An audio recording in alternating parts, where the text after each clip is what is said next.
Bienvenidos compañeros, compañeras, compañeres a esta charla que realizamos desde el Partido Obrero, que está titulada justamente La crisis provincial y nacional y la necesidad de un Congreso del Frente de Izquierda Unidad. Estamos acá con Emanuel Berardo. Es muy importante destacar que esta charla se está desarrollando en el marco de una jornada muy importante para nuestro país, tanto en Córdoba como en este momento en Buenos Aires. Se está desarrollando una multitudinaria movilización en el aniversario de lo que fue la masacre de Puente Pueyrredón, que ha convocado a miles de luchadores, de piqueteros, que levantan las mismas reivindicaciones que en ese momento dieron curso a ese movimiento piquetero y que terminó con una masacre por parte de sectores que hasta el momento siguen sosteniendo en el poder a los responsables materiales, a Felipe Solá, a Aníbal Fernández, y en ese sentido es muy importante destacar la masividad de esta movilización y la vigencia de la lucha contra la impunidad, por justicia, frente a los casos de Costec y Santillán. Y bueno, esta charla tiene también el objetivo de discutir diferentes cuestiones que atañen a la situación política, social y económica que atraviesa al país, en particular la crisis sanitaria, la crisis social, la crisis política, ¿por qué no decir también la intervención de la clase obrera en este sentido, las rebeliones que están surgiendo en Latinoamérica, la necesidad de los trabajadores de recuperar organizaciones obreras para justamente oponerse a este ajuste y lo más importante, el rol y la responsabilidad que tiene el Frente de Izquierda Unidad en este escenario de polarización en la batalla electoral.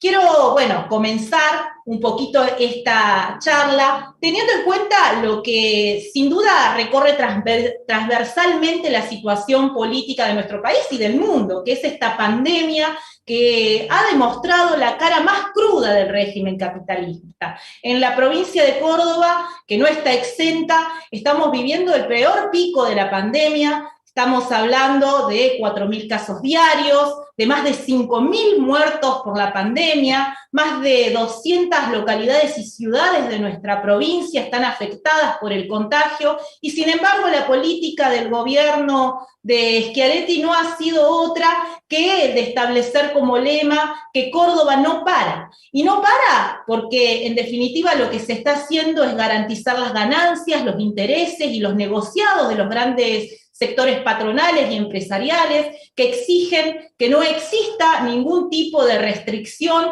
mientras se avanza en el contagio, mientras los hospitales se siguen vaciando, mientras los hospitales tienen múltiples denuncias de sus propios trabajadores en cuanto a la necesidad de recursos críticos, pero también de más personal. Bueno, el gobierno, incluso a nivel nacional, le ha dado un impulso a estas medidas de no restringir nada mientras avanza la pandemia, estableciendo un decreto que obliga a los trabajadores que tienen comorbilidades a volver a los lugares de trabajo con una sola dosis de la vacuna. No quiero explayarme demasiado, pero bueno, nosotros hoy estamos viviendo un escenario calamitoso en las escuelas de la provincia, en la que la presencialidad impuesta, sin condiciones de bioseguridad ni de infraestructura, está generando la muerte de nuestros docentes, el contagio, mientras no se garantiza para nada ni la educación en la virtualidad, ni tampoco la educación en la presencialidad.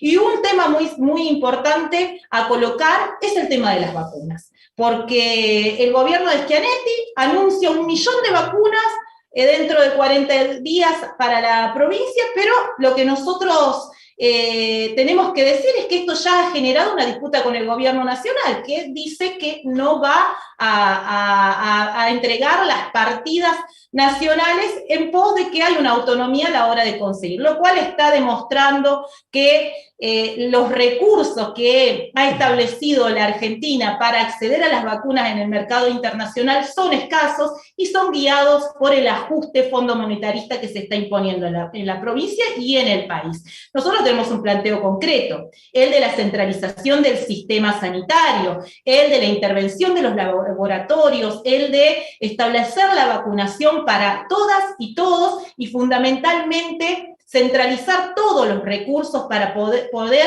avanzar en una salida frente a esta crisis sanitaria que atienda los intereses de las mayorías trabajadoras. Por supuesto, esta situación ha generado también una enorme crisis social que no podemos dejar de advertir y que, bueno, en esto le doy la palabra a Emanuel, que va a explayarse respecto a esa situación. Gracias, Sol. No, bueno, hay que cuidarse, planteó esto del COVID y toda la problemática, así estamos en una burbuja, pero con barbijos.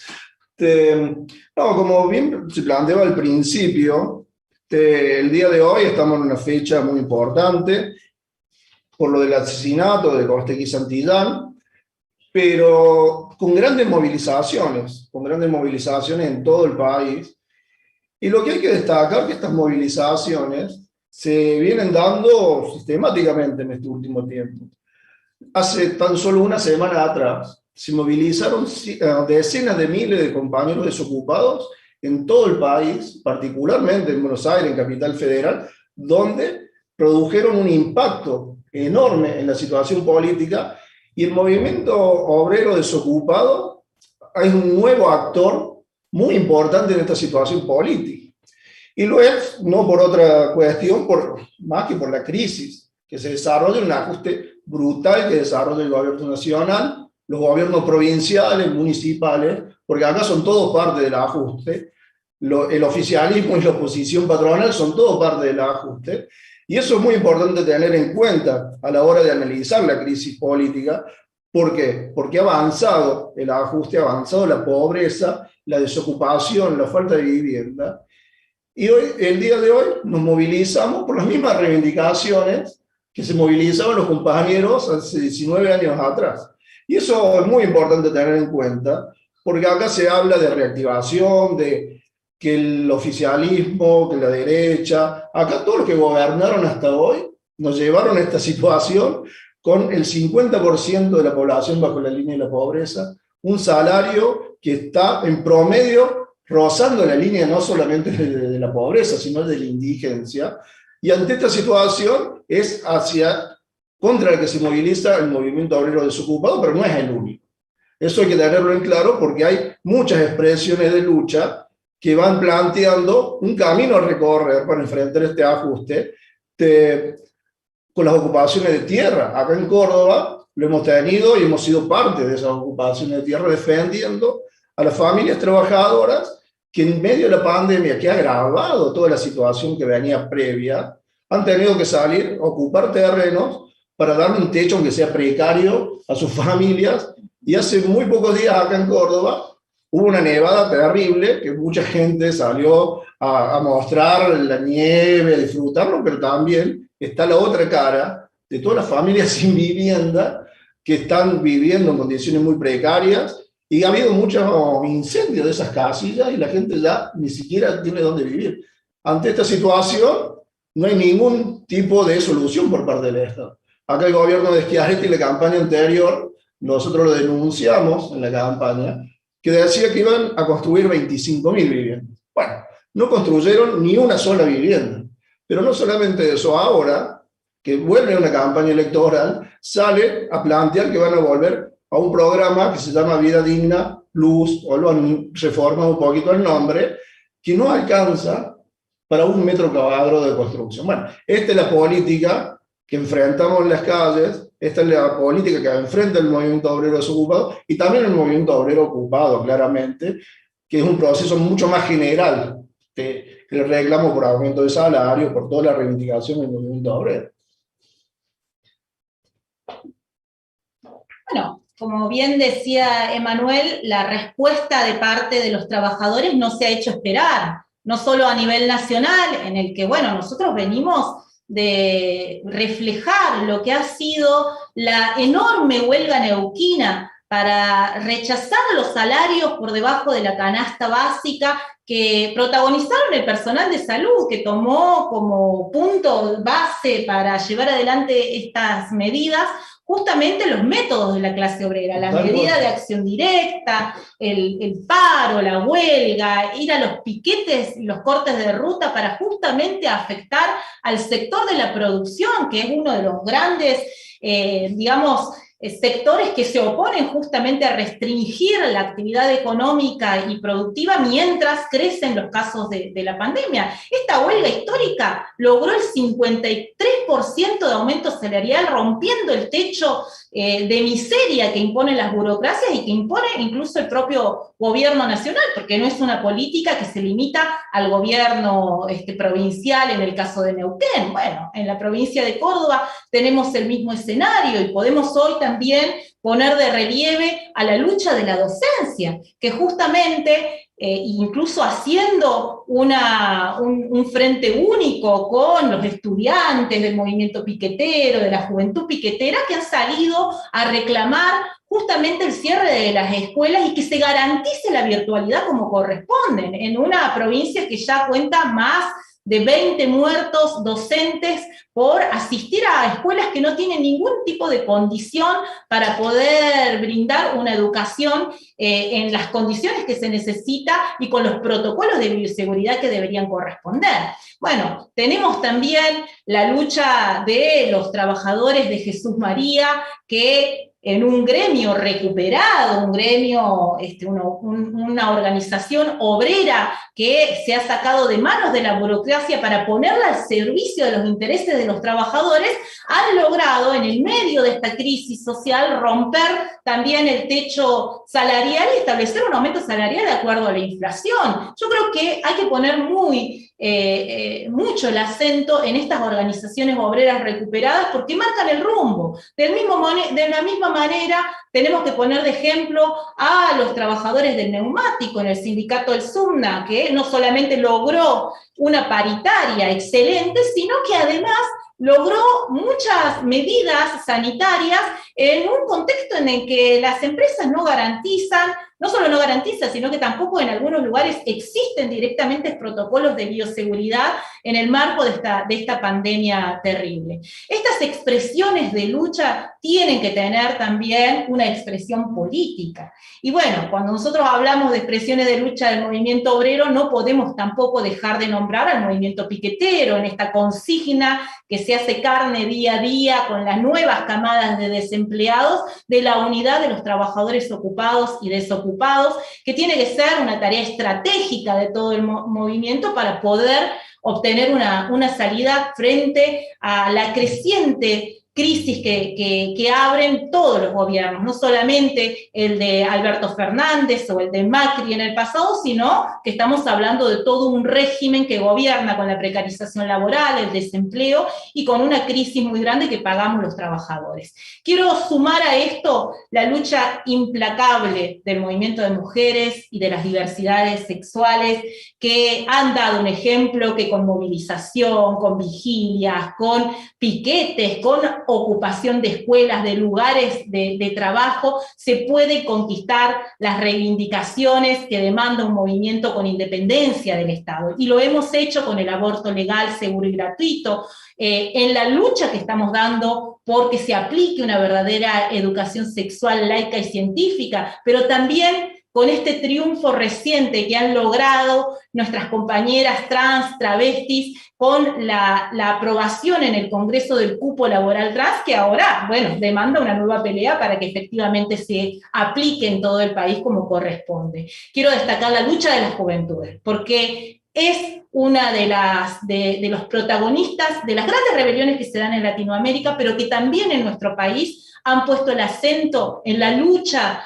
en contra de la criminalización de la protesta, de la represión, que hoy en nuestra provincia tuvo escenario de la movilización en contra de este proceso que se está haciendo a los 27 estudiantes imputados de la lucha universitaria, que defendieron de los planes de ajuste fondommonetaristas la educación pública y, por supuesto, la lucha en contra del gatillo fácil, la lucha en contra de la precarización legislación laboral. Son todas expresiones de lucha que no encuentran una respuesta ni una expresión política ni en el PJ, ni en la oposición de derecha, y mucho menos en el nacionalismo burgués. Eso que vos decís es muy importante, porque cuando vos lo estabas planteando, yo pensaba cómo se enfrenta todo este ajuste que desarrolla el gobierno y la oposición patronal de derecha.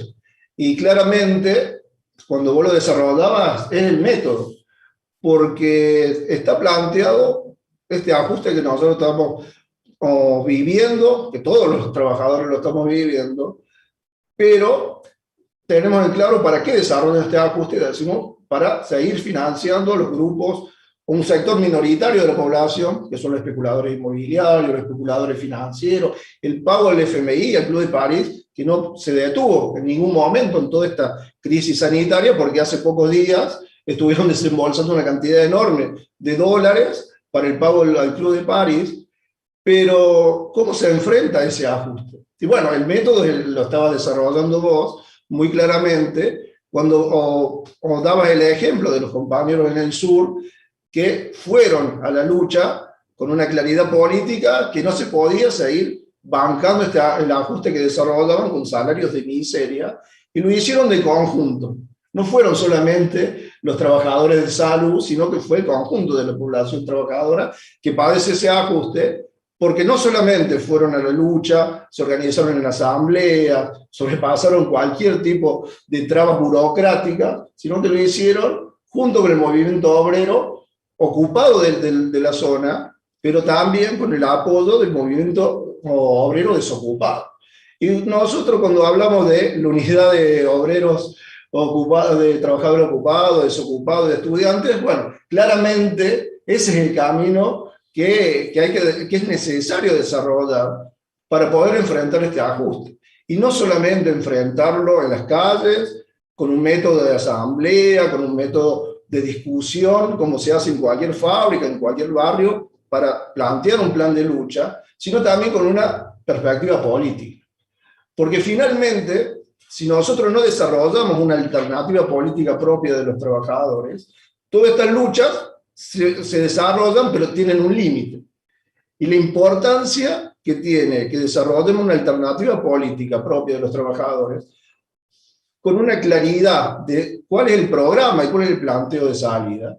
Porque acá el gobierno te dice, y la derecha, que te dicen, hay que pagarle al FMI sí o sí, porque no queda otra salida. Te dicen que no se puede dar aumento de salario porque se genera inflación. Se dice que no pueden darle solución alimentaria a las familias trabajadoras que no tienen trabajo, que no se pueden alimentar, porque 1 de cada 4 pibes en la Argentina no come todos los días, o solo 1 de cada 4 come todos los días, cuando el país genera alimento para 450 millones de personas. Somos 46 millones, entonces la cifra no da, el cálculo no da. Y el gobierno te dice, no le podemos dar una solución. Claramente, toda esta lucha tiene que tener una expresión política clara que diga, acá necesitamos nacionalizar el comercio exterior. Y no es para otra cosa que para tener un control de la alimentación y poder alimentar al conjunto de la población trabajadora como primera medida. Y también hay que decir que necesitamos la nacionalización de la banca pública y que haya una banca pública.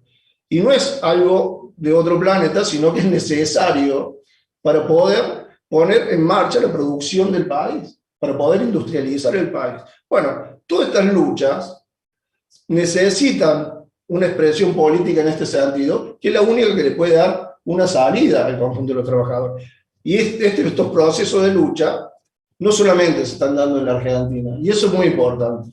Bueno, vos en la legislatura, cuando estuviste, lo has expresado mucho, de los procesos latinoamericanos que hay. Entonces es muy importante, me parece, reflejar todo esto, de que no pasa solamente en la Argentina, sino en toda Latinoamérica y en el mundo, pero particularmente en Latinoamérica.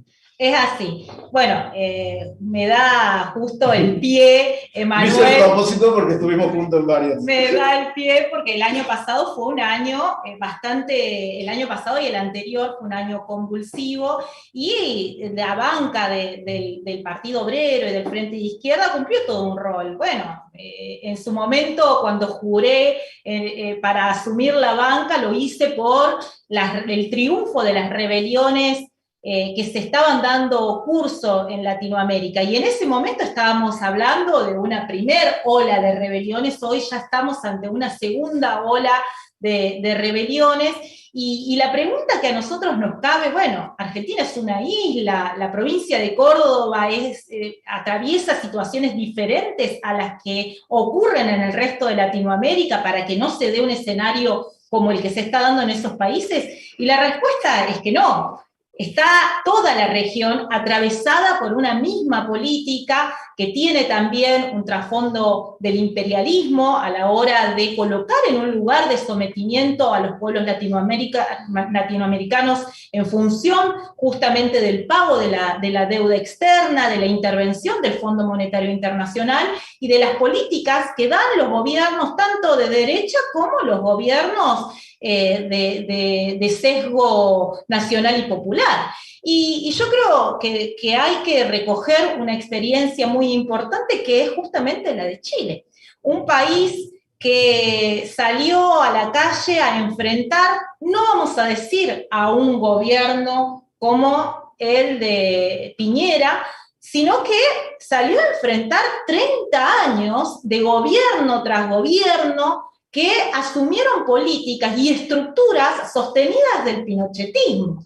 Y con esto avanzaron en un modelo capitalista de cabo a rabo, en la privatización de la educación, en la privatización de la salud, en el avance sobre las jubilaciones privatizadas, también en la precarización laboral y en imponer una forma de trabajo sobre la base de una reforma laboral que estableció como punto central la precarización y el trabajo explotado de miles de trabajadores. Bueno, esto después, bueno, terminó en una rebelión que tuvo como punto de inflexión el aumento del pasaje de los 30 pesos, pero en realidad enfrentó todo un régimen y que hasta el momento no puede cerrar, porque en definitiva hoy Piñera es un gobierno títere del imperialismo en ese país que no puede resolver una crisis popular y una rebelión que vino justamente a desafiar todas esas estructuras. Lo mismo hay que decir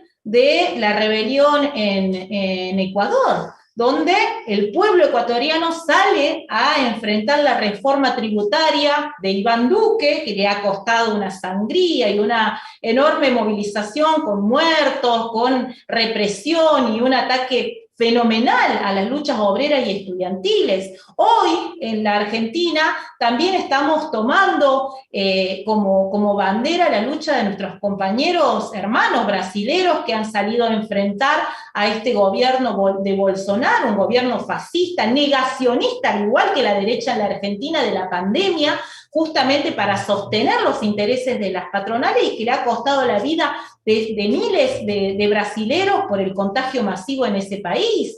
Bueno, estamos hablando también de las increíbles huelgas colombianas, y también quiero poner de relieve la lucha y la rebelión en Perú, que ha dado curso a una nueva expresión política, la del ascenso de Castillo, que hoy peligra frente a un intento por parte de la derecha avanzar en un golpe de Estado y que puede generar una guerra civil, que coloca también sobre el escenario la necesidad de organizarse a través de las asambleas, de la huelga, para defender un gobierno que, bueno, nosotros no vamos a decir que el programa de Castillo es el programa socialista o revolucionario, pero es la expresión de una rebelión, y lo mismo ocurre con Chile, con este surgimiento de izquierdas que salen a desafiar a los partidos de la derecha, de la oposición y del oficialismo.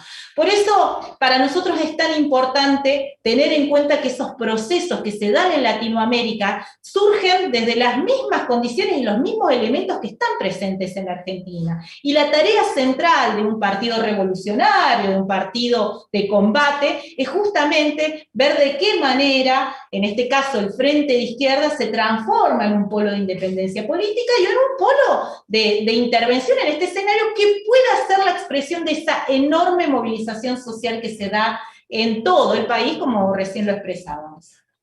Totalmente. Mira, la tarea del Frente de Izquierda no puede ser otra que no sea desarrollar todo este proceso de lucha, al igual que vos lo planteabas en el resto de Latinoamérica. Pero nosotros corremos incluso con una ventaja, que el Frente de Izquierda viene establecido desde hace varios años en una lucha no solamente electoral. Hemos estado en procesos de lucha durante todos estos años en contra de este proceso de ajuste. Entonces, si nosotros tenemos que desarrollar estos procesos de lucha, también queremos que se expresen estos procesos de lucha electoralmente, porque en algunos lugares ya se expresaron, y los procesos de lucha se pueden expresar electoralmente antes o después. Pero la importancia es que se aproveche todo el proceso electoral donde la gente discute política, porque todo el mundo sale a discutir y a plantear, incluso, bueno, en realidad no sale todo el mundo a plantear, pero ¿por qué? Porque los partidos patronales no salen a decir que van a desarrollar un ajuste brutal. Bueno, ya lo dijo Menem en su tiempo, que si decía lo que iba a hacer no lo votaba nadie. Bueno, eso se ha ido repitiendo año tras año y gobierno tras gobierno, y lo han ido perfeccionando.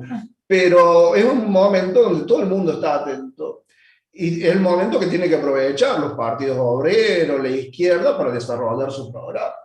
Y nosotros estamos planteándole al resto del Frente de Izquierda la necesidad de un congreso que discuta toda la campaña que vamos a desarrollar para enfrentar a los partidos patronales, el oficialismo y la oposición patronal. Pero está el planteo de algunos de los grupos o de los partidos que conforman el Frente de Izquierda, que dicen, vamos a las PASO. Y lo plantean como si fuera algo bueno, algo novedoso, democrático. Pero en realidad es dilatar un montón de cuestiones.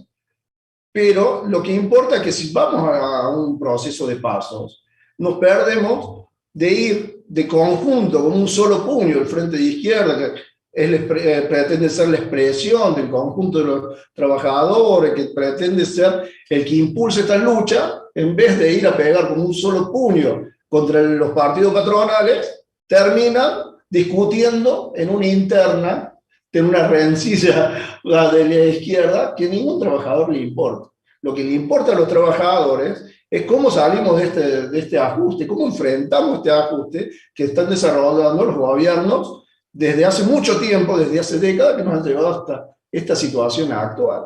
Entonces es muy importante que nosotros tengamos en claro y que desarrollemos una campaña, y a todos los trabajadores que entienden la necesidad de desarrollar una campaña en contra del ajuste, se tienen que pronunciar y desarrollar una campaña para que las cuestiones electorales y la campaña del Frente de Izquierda en estas elecciones sea discutida en un congreso, en una fábrica, en un barrio, en los colegios, en cualquier lugar de trabajo. ¿Cómo resuelven los laburantes? ¿Qué se hace con una situación X? Nos juntamos, discutimos y resolvemos. No vamos a decirle a los patrones, pongan ustedes las reglas de juego y nosotros vamos a ver cómo decidimos ahí. No, discutimos y vamos por lo que nosotros necesitamos. Eso es lo que estamos planteando, Olea, al Frente de Izquierda, unidad que tenemos que desarrollar, y tampoco estamos planteando un acuerdo o reducido a 4 pares. No, queremos que se discuta, tenemos nuestras prensas, tenemos un método, desarrollemos el método que desarrollamos en cualquier sindicato, en cualquier fábrica, en cualquier lugar de trabajo. Nos juntamos en un congreso que no es más que una asamblea, donde vamos todos los luchadores a discutir y a buscar un planteo de salida. Nosotros desde el Polo Obrero los 6.000 compañeros que nos movilizamos, todos los barrios, más de 100 asambleas barriales, hemos estado discutiendo la necesidad de desarrollar este congreso. Y nosotros lo impulsamos en todos los barrios y vamos a decirle a todo el mundo, resolvamos las cuestiones del Frente de Izquierda, cómo se desarrolla y cómo se resuelve en cualquier lugar de trabajo, en cualquier sindicato, donde se plantea una asamblea general que discute el salario, las condiciones laborales, etc. De la misma forma, entendemos que tiene que funcionar un congreso del Frente de Izquierda, que discutamos todo lo que sea necesario discutir para ir con un solo puño a enfrentar el ajuste del gobierno y todas las patronales que están desarrollando, porque las patronales siguen haciendo ganancias siderales mientras los trabajadores nos hundimos en la miseria y el hambre.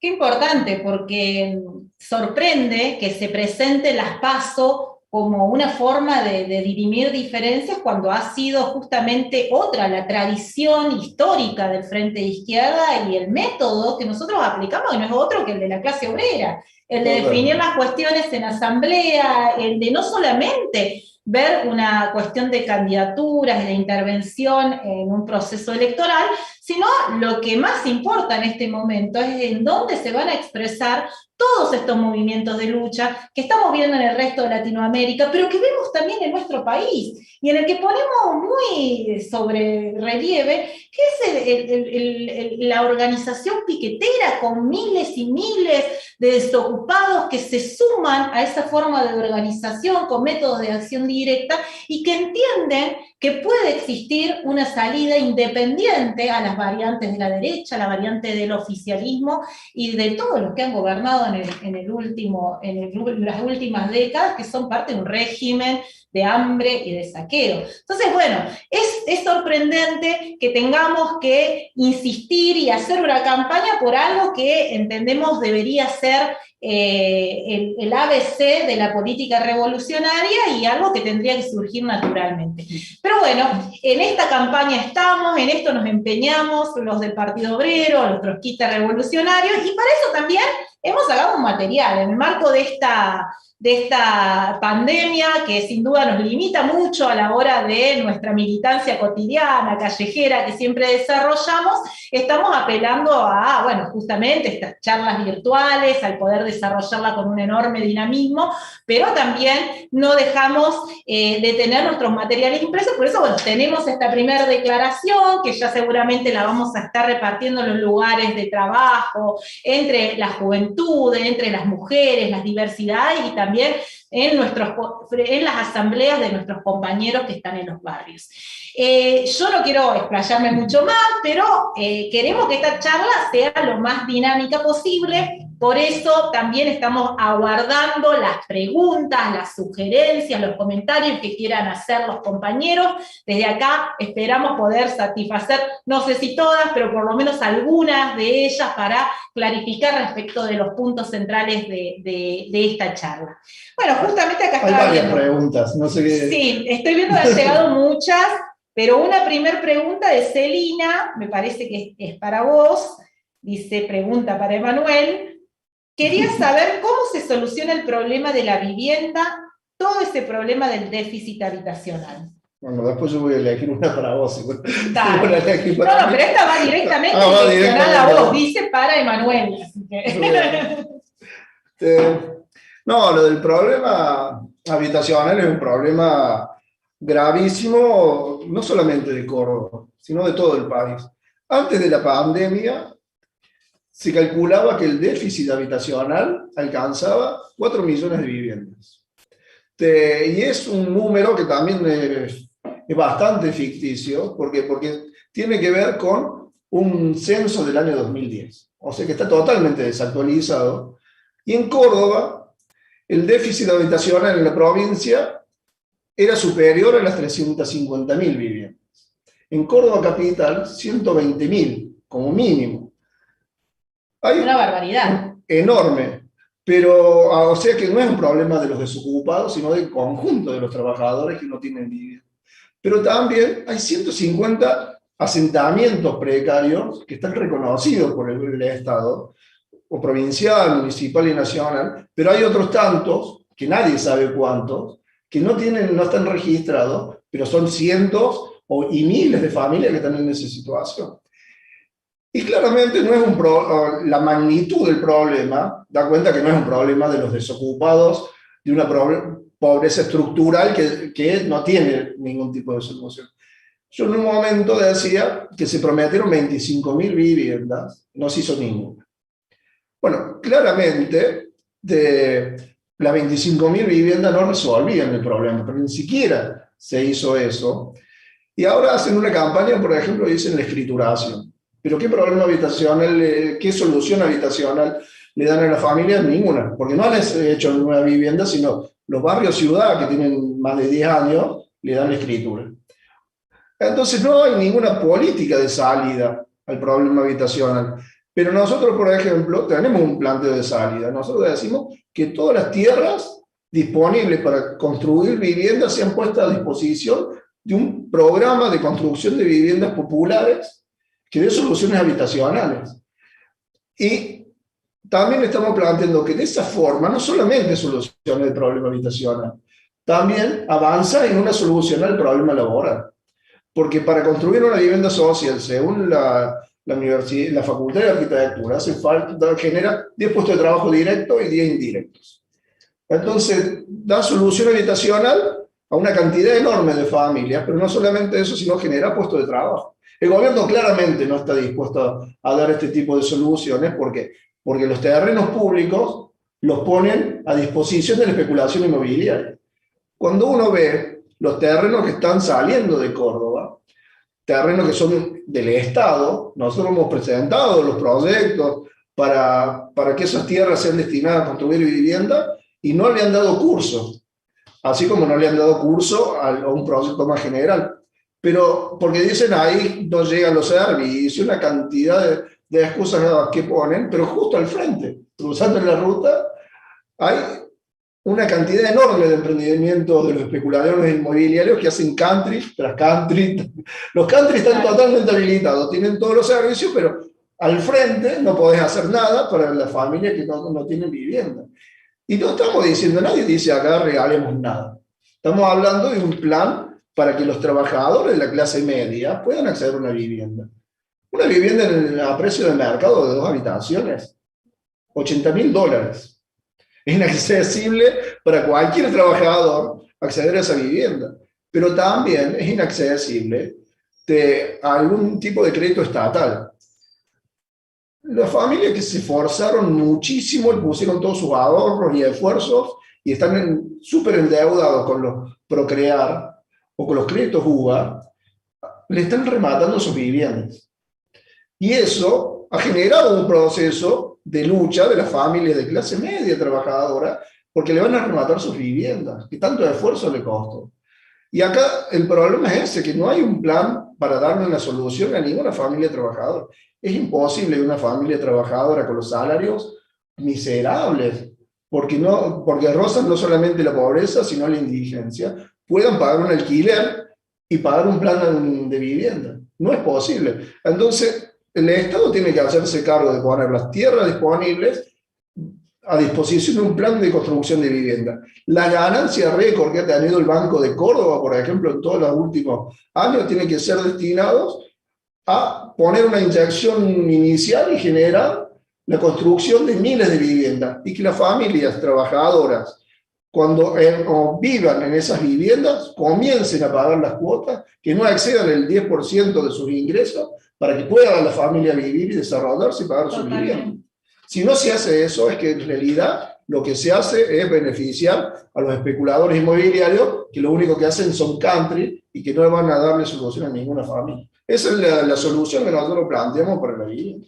Naturalmente, qué fácil se solucionaría un problema si no primaran más justamente la política en beneficio de la especulación inmobiliaria. Un problema que, como bien dijo Emma, no es un problema marginal, no estamos hablando de un sector de la población que no puede acceder a la vivienda, sino estamos hablando del conjunto de la clase obrera que alquila, que no tiene dónde vivir, que viven hacinados, y más en un contexto de pandemia, porque te mandan a quedarte en tu casa y Bueno, lo vimos con la nieve, o sea, cómo tuvo que padecer la gente que vive en asentamientos, algo que se veía como la Córdoba preciosa y de las sierras en todo el país. Muy grave, ¿no? No, incluso, te digo más, en los asentamientos con la pandemia se vio o cómo vivía la gente que vive sin luz y sin agua.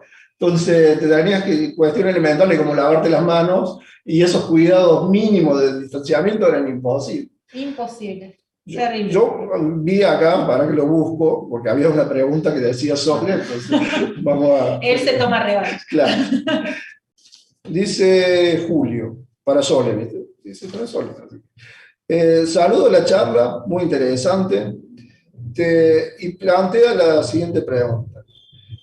¿Cómo se soluciona el problema de los despidos y el desempleo? Bueno, parece que es un tema que no parece que fuera ajeno a lo que estamos charlando. Evidentemente, el problema del desempleo, el problema de la miseria social es uno de los temas que más preocupa al conjunto de los trabajadores. Y nosotros lo hemos dicho desde un principio, bueno, me da pie incluso a lo que venía planteando Emanuel. ¿Cómo puede ser que haya tanta necesidad de viviendas populares y cuánta mano de obra se pudiera emplear para justamente llevar adelante esas obras? Sin embargo, las obras públicas se destinan a otras cosas, no justamente a resolver el problema más grave que tiene la mayoría trabajadora. Nosotros, desde un principio, hemos sido muy claros con respecto a un programa en relación al desempleo. En primer lugar, partimos de la prohibición de todo despido y de toda suspensión, que en la pandemia incluso se aceleró y se hizo moneda corriente. El gobierno nacional hará un DNU que fue violado por todas las empresas a nivel nacional en nuestra provincia, inclusive por el propio Estado provincial, que fue el que más despidió y el que más suspendió trabajadores en las áreas estatales. Un claro ejemplo lo hemos tenido en el caso del Polo Integral de la Mujer, que inauguró la pandemia despidiendo a toda la planta que justamente era área de constatación cuando era más necesario. Cuando era más necesario que nunca justamente atender los problemas de violencia, que fue la otra pandemia que mientras todos los otros delitos bajaban, los femicidios subían durante la pandemia. Bueno, el gobierno, violando incluso un decreto que establecía la prohibición de despidos y suspensiones, avanzó en el despido de las trabajadoras del Polo Integral de la Mujer, algo que se hizo constantemente en todas las áreas estatales. Entonces, ¿cómo un gobierno provincial que despide él mismo durante la pandemia y en las condiciones de vulnerabilidad en las que se encuentra la población va a poder garantizar que no despidan las privadas? Es justamente un guiño para que lo hagan todos estos sectores. Nosotros en la provincia hemos tenido una lucha enorme con lo que fue la fábrica de Molinos Minetti. Una lucha emblemática, en un momento en que la Argentina se muere de hambre y donde nosotros salimos a luchar por alimentos para los comederos, los merenderos, una fábrica que produce justamente un bien necesario como puede ser las harinas y todo lo que tiene que ver con la producción de alimentos, bueno, se cierra y el gobierno no hace absolutamente nada. Presentamos un proyecto de ley en la legislatura justamente para la expropiación y declaración de utilidad pública, para evitar que se despidan a esos cientos de trabajadores que además quedaban desempleados y ahondaba más la crisis en la provincia. Ese es el programa con el que nosotros defendemos los puestos de trabajo. Justamente también con el planteo del reparto de las horas de trabajo de toda fábrica que cierra o despide. Es una cuestión central, no se puede simplemente cerrar las puertas de la fábrica, sino lo que nosotros planteamos es que esos trabajadores permanezcan, que puedan repartirse las horas y que, ojo, no se afecten los salarios, porque también eso acentúa la carestía. Y yo quiero también poner de relieve lo que implica la obra pública en la provincia, que es una fuente de negociados para los amigos de la patria contratista, para avanzar en la especulación inmobiliaria, para avanzar en otros intereses ajenos a los de los trabajadores, como por ejemplo obras que se hacen, por ejemplo, en las rutas y autopistas que benefician al agronegocio, a la explotación minera y no justamente a las necesidades de los trabajadores. Bueno, nosotros lo hemos planteado con claridad respecto a esta autovía de montaña que se está construyendo, que se está ampliando y que el gobierno ha pasado por encima incluso de la voluntad popular de más de 700 inscriptos a la audiencia pública trucha que hicieron, que con toda contundencia dijeron no es no, rechazamos esta autovía de montaña y lo que queremos es efectivamente que se destine todo lo que tiene que ver con el presupuesto provincial, no a un nuevo endeudamiento y a beneficiar a sectores capitalistas, sino al conjunto de los trabajadores, ¿no? Entonces, esa es la forma en que se defiende el empleo.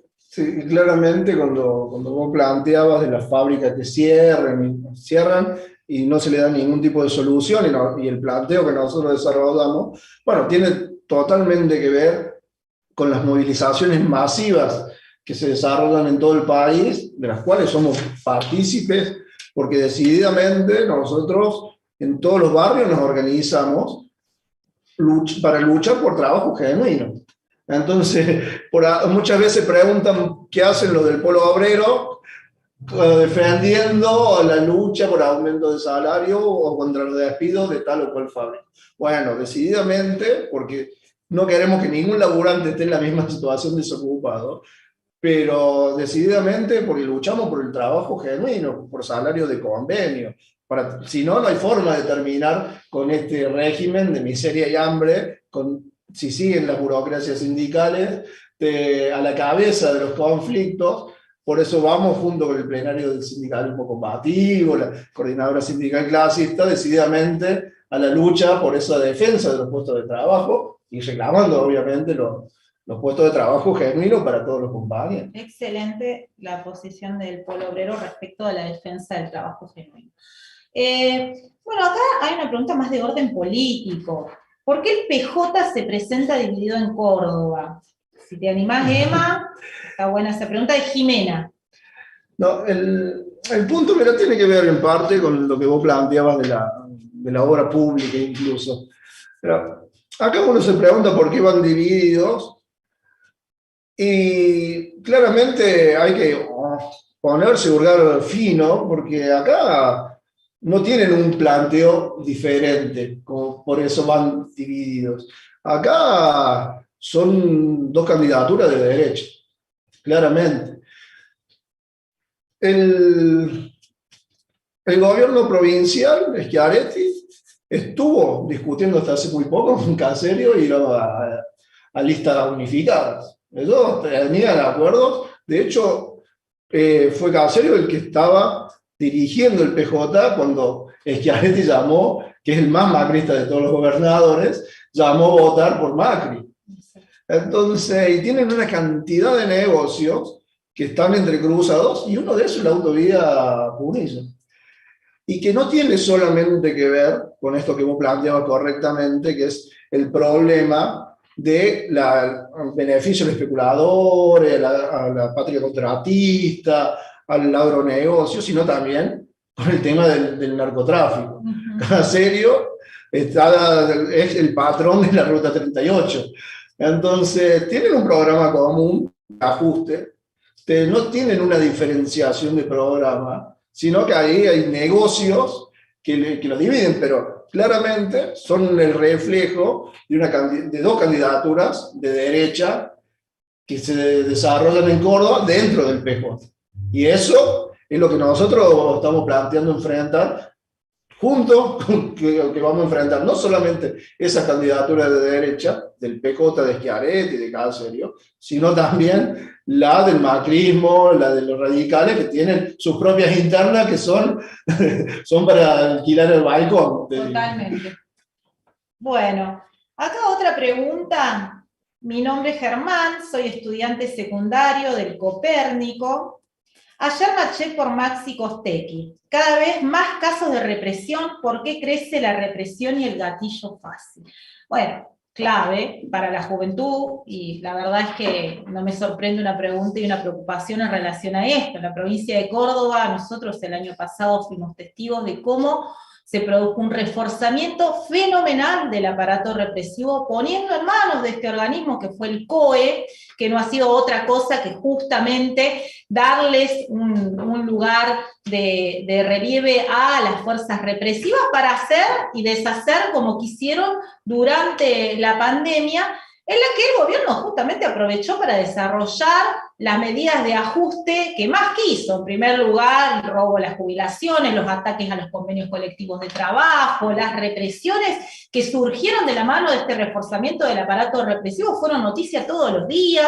Vimos cómo incluso tuvimos un caso de George Floyd en nuestra provincia, en una brutal represión a los trabajadores de la UTA, la represión a los municipales. Bueno, yo me refería también a la represión a los trabajadores municipales del gremio de Jesús María, que, bueno, un gremio recuperado salió a enfrentar el ajuste salarial y terminaron 40 trabajadores detenidos en condiciones totalmente por fuera de las condiciones de bioseguridad, inclusive entre ellos la comisión directiva del sindicato, en una violación absoluta de la libertad sindical, es decir, un avance represivo muy grande. El gatillo fácil ha venido de la mano de este empoderamiento del aparato policial, que tuvo como resultado el caso de Blas Correas, el de Joaquín Paredes, como algunos casos para nombrar, y en el orden nacional también tenemos que nombrar a Facundo Castro,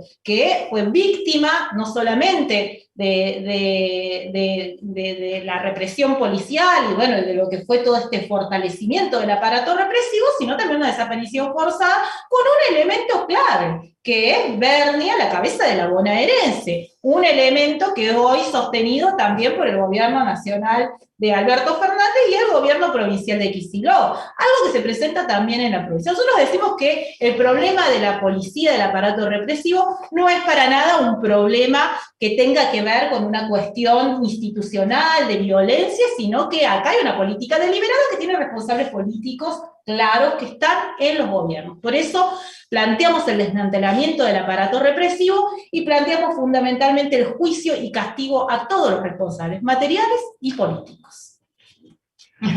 Antes que vamos a los anuncios, ya que vos elegiste tu última pregunta, yo también. A una compañera docente de Colón o de Punilla, te preguntaba cómo enfrentamos el problema de la deserción escolar en medio de la pandemia.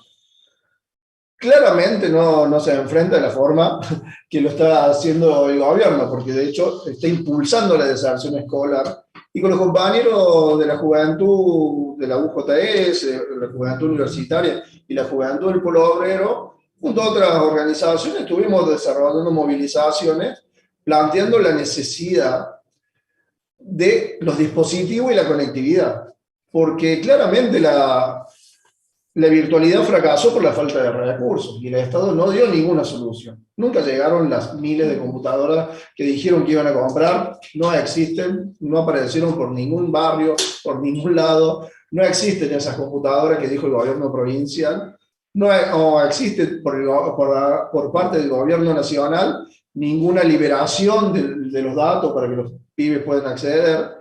Pero no solamente eso, mandaron a los pibes a los colegios en pleno invierno, donde no hay ninguna medida para que puedan estudiar en las condiciones que nos mandaron, porque hacía mucho frío. Bueno, lo hemos visto, con colcha los pibes en los colegios. De esa forma, evidentemente, no aportan nada para evitar la deserción escolar.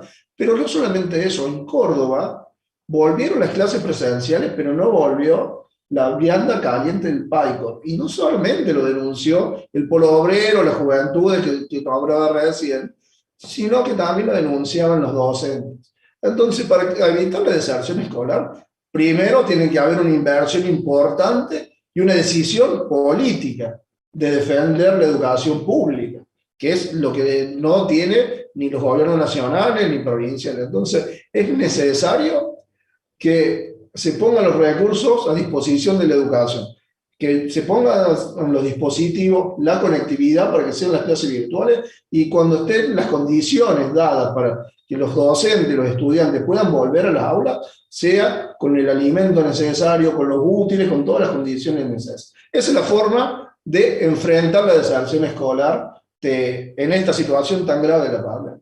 Algo que por supuesto no quiere no solamente el gobierno provincial de Schiaretti, sino también la oposición de derecha, que es la principal fuerza que defiende justamente... Que vuelvan como sea. Que vuelvan como sea, así le cueste la vida a los docentes y pongan en peligro a la población trabajadora. Ahora bueno, los anuncios. Una última preguntita que me parece atinada, porque ya vamos a ir cerrando esta charla, ya llevamos prácticamente una hora.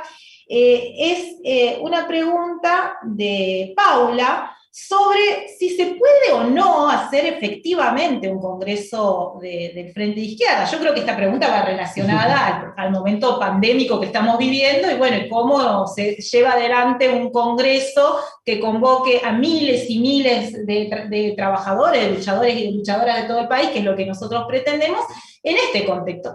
Bueno, miren, nosotros no estamos, ya lo habíamos dicho, no estamos planteando nada novedoso, estamos planteando justamente repetir un método y una tradición que nos caracteriza como Frente de Izquierda y como fuerza revolucionaria en la Argentina. Pero para dar un ejemplo nada más, nosotros lo hemos desarrollado este Congreso del Frente de Izquierda hace unos años en Atlanta, en el Estadio de Atlanta, donde concentramos a miles de luchadores de todo el país. Incluso durante la pandemia hemos apelado a la virtualidad justamente para desarrollar enormes instancias. Esta charla es un ejemplo claro de cómo se puede llevar adelante una instancia de estas características, pero también, bueno, lo hemos hecho en la convocatoria a los múltiples plenarios del sindicalismo combativo que hemos desarrollado, que han sido un factor de organización antiburocrático y muy importante. Por otro lado, lo hemos desarrollado con también esta conferencia latinoamericana y de Estados Unidos, donde fuimos anfitriones. Fue muy importante porque aparte tuvo características internacionales y se desplegó de manera virtual, no hubo inconveniente para llevarlo adelante. Recientemente, yo como plenario de trabajadoras quiero decir que me enorgullece pertenecer a una organización que llevó su segundo Congreso Nacional de manera virtual, sesionamos con comisiones, con un plenario de resoluciones, durante 3 días, Emanuel, o sea, se resolvieron un montón de problemas muy importantes y se llevó adelante en perfectas condiciones. O sea, es absolutamente aplicable. Más de 8.000 compañeros. Más de 8.000 inscritas y participaron en todas las comisiones, en el plenario de resolución. Ha sido una jornada muy importante. Entonces, lo que nosotros estamos planteando es nada más y nada menos que hacer efectivo lo que ya hemos demostrado se puede hacer en la práctica y que sería un golpe certero a todas las fuerzas patronales que, como también lo hemos comentado, hoy están en una interna fenomenal porque todo el mundo se pregunta cómo van a hacer a pasar el ajuste fondo monetarista después que pasen las elecciones. Nosotros estamos organizando otra cosa, estamos organizando a los trabajadores para enfrentar ese ajuste que tiene que ver con algo mucho más profundo que un proceso electoral y nada más. Bueno, vamos a ir cerrando esta charla que entiendo ha sido un éxito. Primero, decirles que tenemos este material, que así como estamos charlando, así estamos los dos, este material sin duda tiene que ser un material para el trabajo en todas las barriadas, en todos los sectores de luchadores, como son el movimiento obrero, el de la juventud, el de las mujeres y de las diversidades sexuales. Vamos a estar llevando adelante asambleas barriales en la medida de que esta pandemia nos lo permita. Con Emanuel las vamos a estar recorriendo. También tenemos una tupida agenda que nos estamos planteando para los próximos días. El próximo 30, una primer parada en un gran plenario ambiental, con tribuna ambiental, para discutir todo lo que tiene que ver con la crisis ambiental que enfrenta también la provincia, que está atravesada por toda esta crisis política y social, en la que también queremos exista un pronunciamiento a favor de este Congreso del Frente de Izquierda, de todos los activistas que hoy defienden un frente único en el ambiente. El próximo sábado 3 vamos a desarrollar un plenario educativo, donde va a tener una fuerte presencia, lógicamente, la juventud que se organiza en defensa de la educación, pero también la docencia, ¿no? Que es uno de los sectores que ha demostrado ser los únicos defensores de la educación y en contra de la deserción escolar, y un plenario muy importante, el de la vivienda, que es un tema que nos atraviesa por completo, que hemos defendido férreamente cuando fueron las represiones en las ocupaciones, y que entendemos nosotros tenemos un programa de salida que hay que defenderlo porque la tierra tiene que ser para los trabajadores y no para los especuladores. Más adelante seguramente también, esto va a ser el sábado 10, y más adelante también vamos a desarrollar un plenario de las mujeres y las diversidades sexuales.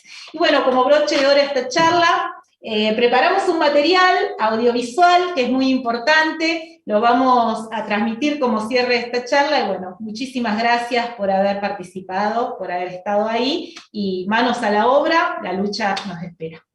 Bueno, nos veremos en los diferentes plenarios y actividades que hagamos, y muchas gracias a todos los compañeros y compañeras por haber sido parte de esta charla. Bastante interesante hacer una charla de esta forma, pero cuando uno quiere, le encuentra la forma. Por eso planteamos encontrarle la forma al Congreso del Frente de Izquierda Unida para poder resolver todas las cuestiones que tenemos que resolver para impulsar la lucha del conjunto de los trabajadores. Nuestra Córdoba se encuentra sumergida en la pobreza, en la desocupación y en los contagios. ¿Quiénes son los responsables? Macri y la derecha nos hundieron en la miseria, pero Alberto Fernández continuó esta política con más ajustes, despidos y ataques al salario y la jubilación. Schiaretti, el más macrista de los gobernadores, aplica el ajuste rebajando salarios, despidiendo en salud y reprimiendo las luchas obreras y populares. Mientras trabajadores y jubilados caen de a miles en la pobreza y la indigencia, los bancos y el FPI hacen ganancias millonarias. Los pulpos agroexportadores que aumentan los alimentos se quedan con toda la riqueza de la provincia, y los gobiernos los premian con beneficios fiscales y obra pública que paga el pueblo trabajador. Schiaretti prometió la construcción de 25.000 viviendas. ¿Sabes cuántas hizo? Ninguna.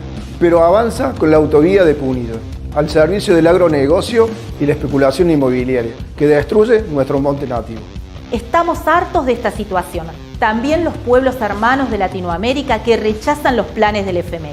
Hay que luchar por una salida que defiende el aumento de salario y las jubilaciones, la generación de puestos de trabajo y un plan de viviendas populares. Sumate a construir una alternativa de las y los trabajadores. Para movilizar a miles de luchadores, desde el Partido Obrero proponemos organizar un gran congreso del Frente de Izquierda Unida. El gobierno y la derecha nos llevaron a esta catástrofe social. Vamos con el Frente de Izquierda Unida.